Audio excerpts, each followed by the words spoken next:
আমরা নির্বাচনের রোডম্যাপ চেয়েছিলাম, আমরা কারো পদত্যাগ চাইনি।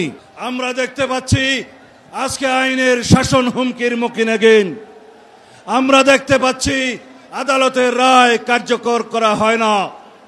সেই পরিস্থিতিতে আমরা আহ্বান জানাবো, আমরা যেন সকলে ঐক্যবদ্ধ থাকি, গণতন্ত্রের পক্ষে সকল শক্তির মধ্যে দৃঢ় ইস্পাত দৃঢ় আমরা সংকল্প তৈরি করি, ঐক্য তৈরি করি বাংলাদেশের সামনে, যাতে কোনোদিন আবার নব্য স্বৈরাচারের উৎপাদন না হয়, ফ্যাসিবাদের উৎপত্তি না হয়।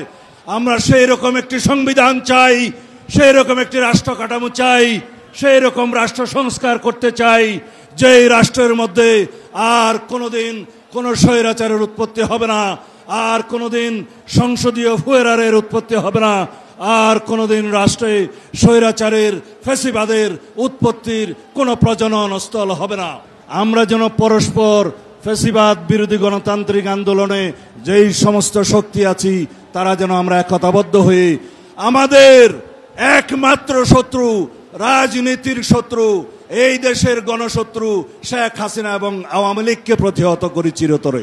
দীর্ঘ 15-16 বছর বাংলাদেশে ফ্যাসিবাদ বিরোধী গণতান্ত্রিক সংগ্রাম করেছি। তারা আমরা আজকে কোন দেশের নাকি এজেন্ট হয়ে গিয়েছি। এই সমস্ত বয়ান কারা করছে? যারা আমাদের বক্তব্য মনে করে এই দেশের গণতন্ত্রের পক্ষে কথা, যারা মনে করে আমরা এদেশের স্বাধীনতার সার্বভৌমত্ব রক্ষা করার পক্ষে কথা বলছি, তারা মনে করে তারা তার বিরুদ্ধে। আমরা বুঝি এই দেশে পরস্পরের মধ্যে বিভেদ সৃষ্টির মধ্য দিয়ে ফ্যাসিবাদী শক্তি নতুন করে আবার পায়তারা করছে এদের মাধ্যমে বাংলাদেশে প্রবেশ করার জন্য। আমরা নির্বাচনের রোডম্যাপ চেয়েছিলাম, আমরা কারো পদত্যাগ চাইনি। পদত্যাগের নাটক দেখেছে বাংলাদেশের মানুষ।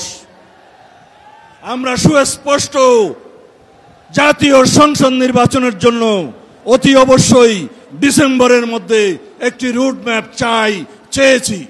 আমরা গণতান্ত্রিক অধিকারের জন্য যদি কথা বলি, সেটা যদি আমাদের অপরাধ হয়, সেই অপরাধ আমরা বারংবার করতে থাকব।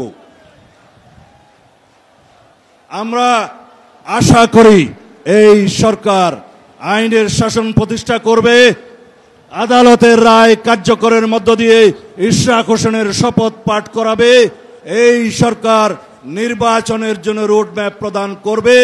অন্যথায় যদি এই অন্তর্বর্তীকালীন নিরপেক্ষ সরকারের বিরুদ্ধে গণতন্ত্রের দাবিতে, নির্বাচনের দাবিতে বাংলাদেশের মানুষকে আন্দোলন করতে হয়, সেটা হবে ইতিহাসে একটি দুর্ভাগ্যজনক অধ্যায়।